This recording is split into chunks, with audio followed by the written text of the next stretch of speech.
So last time we were speaking about my very difficult decision of letting go of my own genetics and the encounter with my spirit baby. I really hope that this helped you to reconnect with your baby to take this difficult decision. Today we are gonna focus on the quest of building a body for our baby. The main points that are coming off the top of my head are: one, first of all, you have to choose an IVF clinic. We will talk about that, although I might not be able to tell you which clinic is good for you, because what is good for you is not the same that is good for me, and vice versa. Number two, you have to have some examinations depending on your health. Number three, super important point, you will have to choose your egg donor, and then you will have to literally bombard your body with hormones. This would be also very subjective depending on your case. And number five, you will have to probably travel, if you are not doing that in the UK, travel abroad and then do the transfer with a lot of goodwill, resilience and positivity, because remember, you're there to build the body for your soul baby. So let's go one by one.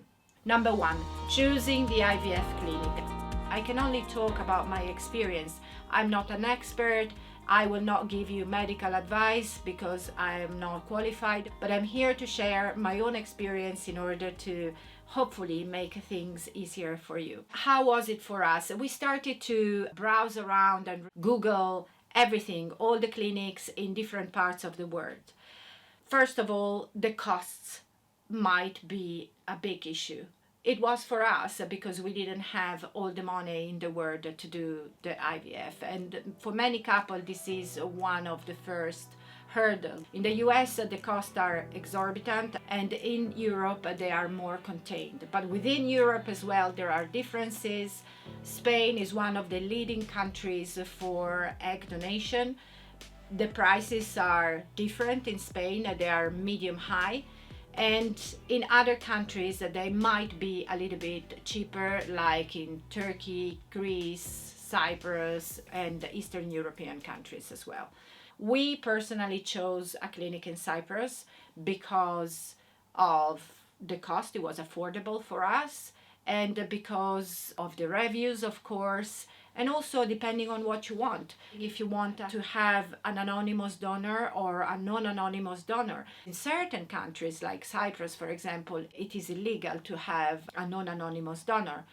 I advise you to really look carefully and do a very good research about the clinics, because this is super important that you feel comfortable and that you have trust. If there is not this element of trust, it's very difficult to go through all the obstacles and all the hurdles that you might have to go through.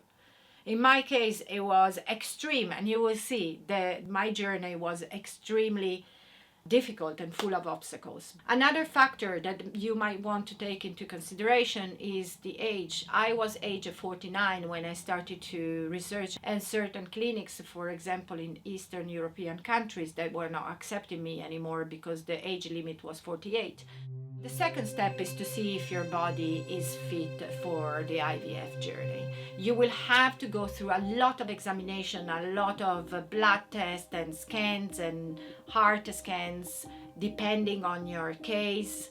The examination might be very different one from the other, but you will have a coordinator, so don't get lost. You will have a coordinator from the clinic. In my case, we had a super lovely coordinator who was speaking my language. She was speaking Italian. She was lovely. She was amazing. She was always there for me for any type of issue or questions that I might have. Point number three, choosing the egg donor. This is super emotional, guys. When we had to choose our donor, it was a very special moment. I very clearly remember how emotional it was and how amazing it was, and also how difficult it was.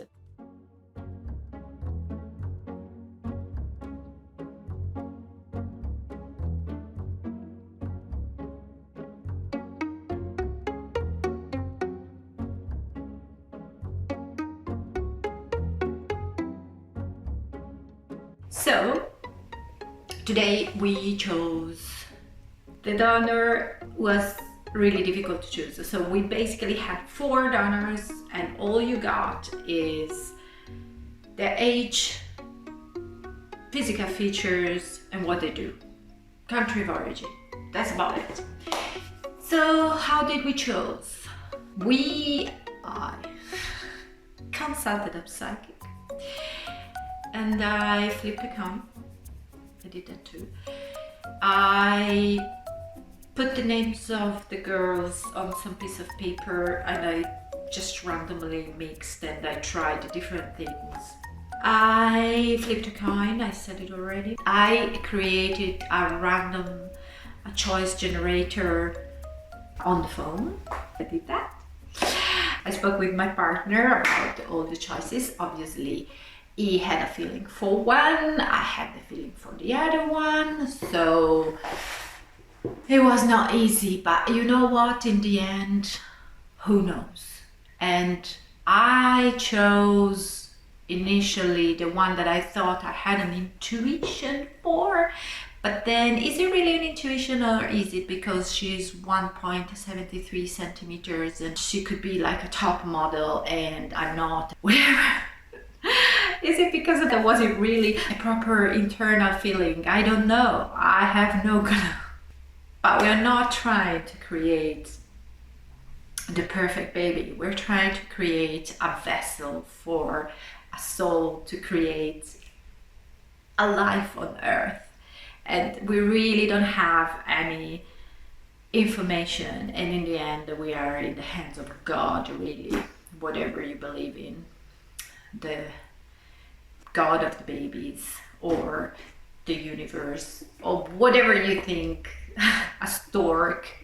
I don't know. In the end, it was such a difficult process, and I tried everything to try to make the perfect choice. The truth is, there isn't a perfect choice because you don't know. It's such a gamble. Just choose one. Usually when you go to the supermarket and you buy your eggs, you check your eggs before buying them.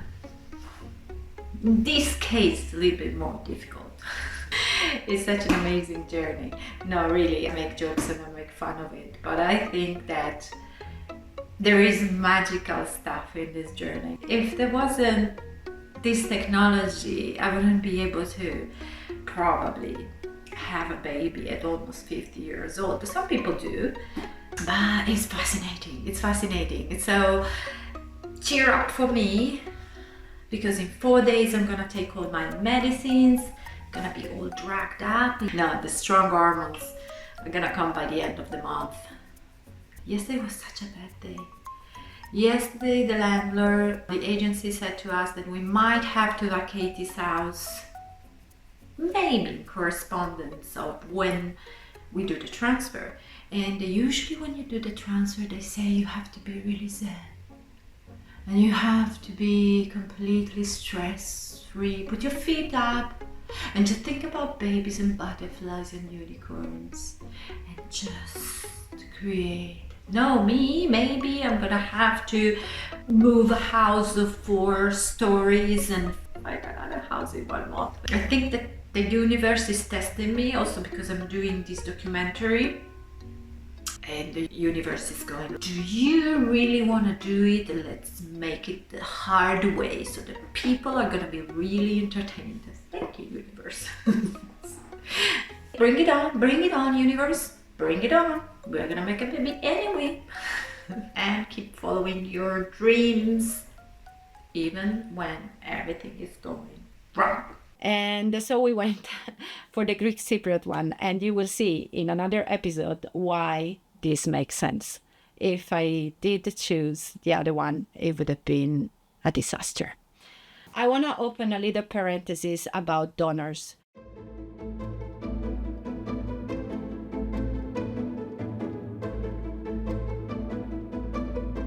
When we do this journey, many times we do not think about how our donors are treated because we don't know much about them. But it's true that not each clinic might have the same treatment for donors. And I would advise you, as an ethical thing to do, to question it and to ask how these donors are treated and stimulated. I have seen documentaries and I've known donors that have been overstimulated, that they have had big side effects from the egg retrieval. It's not a walk in the park. I think it's correct from our side as well to make sure that it is done in an ethical and in a fair way. After choosing your donor, step number 4 is the hormone bombardment, the hormone hysteria. So yes, you will have to literally bombard your body with hormones. And again, here, what I took might not be the same as what you will have to take. Again, each protocol is super detailed for each case. You usually have to, if you still have a period, to take the anticonceptional pill for a month to synchronize your cycle with the cycle of the donor if you're going for a fresh egg transfer. Usually you need to take some estrogens, you need to take progesterone, you need to take possibly some aspirin, you need to take probably some antibiotics at the end, steroids, and many other things depending on your case. But these are the basics. And yes, it is quite a lot. Is it scary? It was super scary for me. Honestly, I am scared even of taking ibuprofen or paracetamol. I'm that type of person. So I was not scared. I was in total panic.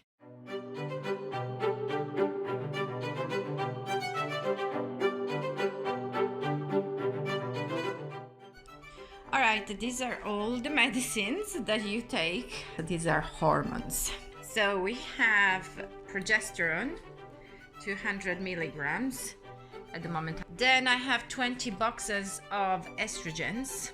I'm gonna take 9 pills of estrogens per day. I have aspirin. These are all things for the injections of Prolutex.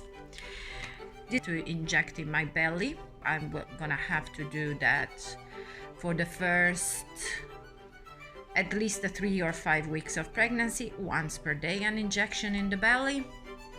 Nox, which is the blood thinner, and this is already pre-made in a syringe, which is really painful, and you inject this in your belly once a day. If you've been already pregnant, you do only 35 injections. If you've never been pregnant before, you do 70 injections. You are preparing your body to receive the embryo. Your body needs to have a reconstruction, basically, of a pre-pregnancy, like as if you were conceiving. The baby is conceived outside your body, but your body needs to think that it is doing that. And that's why you are reconstructing a whole environment. Some people might think that it's fake, but it's a beautiful thing that science gives us this opportunity to recreate the perfect environment for the embryo to grow in our body that nature might not be able to do at a later age. Point number 5 is the timing, the dance of putting everything together, because everything, when you do a fresh egg transfer, is super synchronized. It's a very technical dance that you need to do together.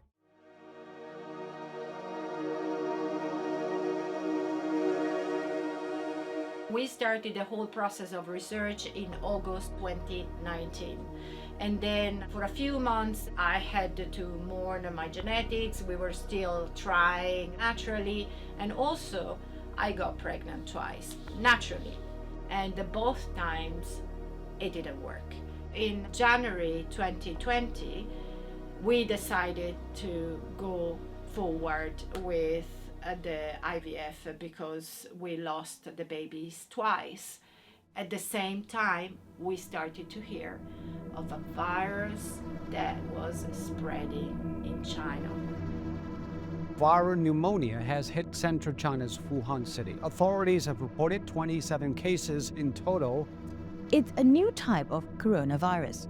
Mystery virus they'd hoped to contain, but one we now know can jump from human to human. Morning. So this is day 0. Wait, I'm a little bit in a hurry, so I'm gonna do the video like this. So basically, headline of this video, there is a global pandemic of coronavirus. It has been declared yesterday by the World Health Organization. Here's what's making headlines on this March 11th. Good morning on this Wednesday, March 11th. Wednesday, March 11th. Hope you guys are exhaling, taking a minute for yourselves. We will see more cases and things will get worse than they are right now. On March 11th, it became real for the entire country. It's time to take this very seriously. Yo, this is more serious than I thought it was. March 11th, we knew that the WHO were going to call it a pandemic. COVID-19 can be characterized as a pandemic. And I'm going today to Cyprus to make a baby at almost 50. Am I irresponsible, stupid? I don't know. To be honest, I don't know. I just know that I'm full of hormones. It's 2 months that I'm pumping my system with the hormones. Life got in the way. We lost the house. There is the coronavirus. And we had to buy new flights because they were going to let us out from the UK and quarantine us in Cyprus. At the moment, the 12th of March 2020, here we have around 500 cases. Hello, I'm Emily Morgan. This is your coronavirus update for Thursday, the 12th of March. In the UK, there have been 134 new cases, bringing the total to 590. The number of deaths is now at 10 after 2 more in the last 24 hours. These are the worst conditions ever to create a baby. So if this baby is gonna come to the world, we will have stories, good stories to tell him or her. It's gonna be a warrior, and I hope it's gonna bring health, it's gonna bring love, it's gonna bring serenity again. That's what I hope. I choose to believe in life rather than disaster and death, although I'm not in denial and I know what's happening out there, but I continue with my journey. Good luck to everybody. Good luck to us. I'm wearing already the angel thing that my friend gave to me. It's for the baby. I hope it's a good sign. Wish me luck. I wish you luck too, and see you soon. We realized that on the same day, another couple was traveling because I was in a Facebook group of the clinic. We arrived to Stansted that day, and it was like a ghost town. We were the only people traveling that day, probably. I didn't see not even one soul in the airport. So we are at the airport. This is the situation. Lincoln Airport on 12th of March 2020. It's empty. It's empty. We were fearful of getting this strange virus that nobody knew anything about at that point. But we had to go. There was no turning back. So we arrived on the plane, we met the other couple, and we were just hoping for the best. Hello. So we are finally on the plane. Many people that wear masks. I tried suffocating with it, but future dad is wearing it.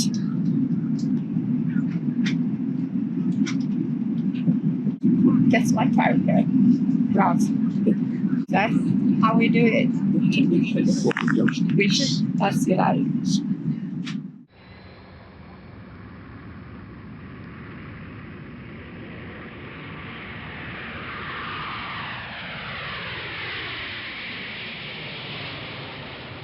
We finally landed in Cyprus and we were super happy. We thought we made it, but we didn't, because there were so many obstacles, one after the other. So the first one being they set up a station to measure the fever. Nowadays is very common because we are used to that. But at that time, it felt like a big thing and it felt really scary. So we looked at each other and we were like, oh my gosh, if we are gonna even remotely have one line of fever, we might stay out of Cyprus.